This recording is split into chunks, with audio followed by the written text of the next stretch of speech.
एक मर्तबा हजरत मूसा अलैहिस्सलाम तूर की तरफ रवाना हो रहे थे कि रास्ते में उनकी नजर एक गमगीन औरत पर पड़ी जो आंसू बहा रही थी। उन्होंने उससे उसकी परेशानी पूछी।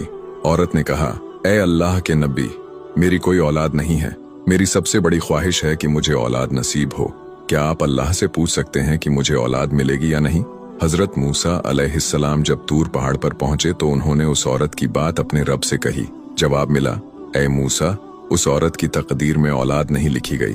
जब हजरत मूसा ने ये बात उस औरत को बताई तो वह और भी ज्यादा मायूस हो गई।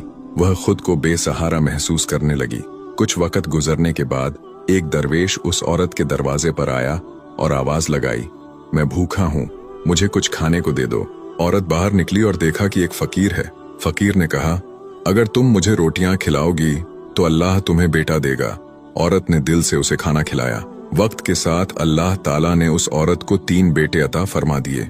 जब हजरत मूसा अलैहिस्सलाम दोबारा वहां से गुजरे तो औरत ने उन्हें बुलाया और कहा, आपने कहा था कि मुझे औलाद नहीं मिलेगी, लेकिन अल्लाह ने मुझे 3 बेटे दिए हैं। हजरत मूसा को हैरत हुई। उन्होंने फिर तूर पर जाकर अल्लाह से पूछा। अल्लाह ताला ने जवाब दिया, ए मूसा, जब उस औरत ने मेरे दरवेश को खाना खिलाया, उसकी नेक नीयत और कुर्बानी ने मेरी रहमत को जगा दिया। जब कोई मेरी राह में कुछ कुर्बान करता है तो मैं उसकी तकदीर भी बदल देता हूँ। फिर अल्लाह ने उन्हें एक बर्तन और छुरी दी और कहा, इसे इंसानी गोश्त से भर कर लाओ। सबने इनकार किया, मगर एक गरीब आदमी राजी हो गया और अपने जिस्म से गोश्त काट कर बर्तन में डाल दिया। अल्लाह ने पूछा, तुमने अपनी चमड़ी क्यों नहीं काटी? क्या तुम इंसान नहीं? हजरत मूसा पर यह बात बहुत भारी गुजरी। उन्होंने सजदा किया और कहा, या रब, मुझे माफ कर दे। अल्लाह ने फरमाया, मैं दिलों को देखता हूँ।